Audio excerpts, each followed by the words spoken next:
Your thumb. It goes from here to here. This bigger screen goes from here to here. Now, that's either A, an amazing coincidence, or B, a dazzling display of common sense.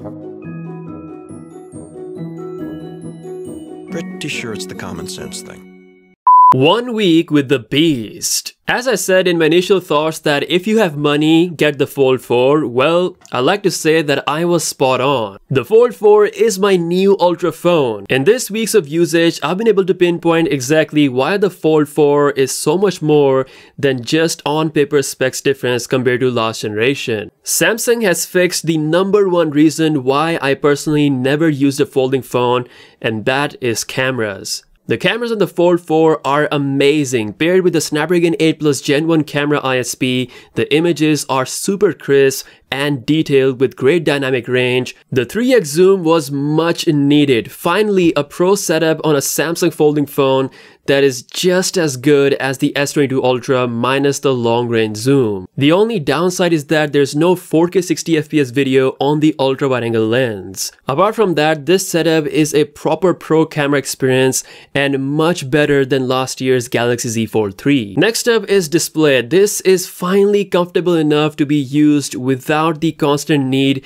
to open and use the main screen. For example, when using the cameras, I'd always open and use the main screen of the Fold 3, but with Fold 4, this new screen allows me to use this comfortably. The typing experience is much better as well, and while it's still not as wide as other traditional phones or other foldable phones, it's just enough and you get more of a better one-hand feel as well. The next area where the Fold 4 has surprised me is the battery life and performance. Despite having the same battery size as last year, the Fold 4 has a better battery life thanks to Snapdragon 8 Plus Gen 1 chip. This chip legit feels like a full generational upgrade over the Snapdragon 8 Gen 1. Both in my testing and lover of text usage, the battery has lasted full day with now averaging 5 to 6 hours of screen on time thanks to the learning usage pattern while giving excellent standby time. Again, despite having the same battery size, it's so much improved compared to the Fold 3. But what's not improved is the charging speed, which is still going to take about 1 hour 23 minutes to fully charge. These were some of the most standout and the areas that were most improved compared to the previous folds. The other stuff that I love is still awesome. The main 7.6-inch screen with under display camera is amazing.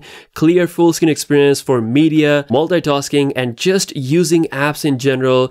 It's a great experience. The software experience is largely similar to the Fold 3 with the new main addition of the taskbar. It's a handy new feature that lets you launch recent applications quickly and also put them in split screen mode. This is by far the most comfortable phone to use in split screen with all that big screen area you have. Just like last year's model, the speakers and haptics are also on point. I love the flex mode features in YouTube application and also when using the main camera for selfies. It's by far my favorite thing to do on this. While I love this feature, launching this is not my favorite thing at all. This selfie button is way too small and placed on the very edge. I missed it a couple of times before finally pressing it right. Samsung really need to just resize this and place it at a comfortable position. I like the design. It's lighter than before with glossy sides, which has made this a bit slippery in usage. The hinge, well, it is even stronger now, but the crease is still there. I wish Samsung made it better regardless of whether it is supposed to make the screen last longer or not.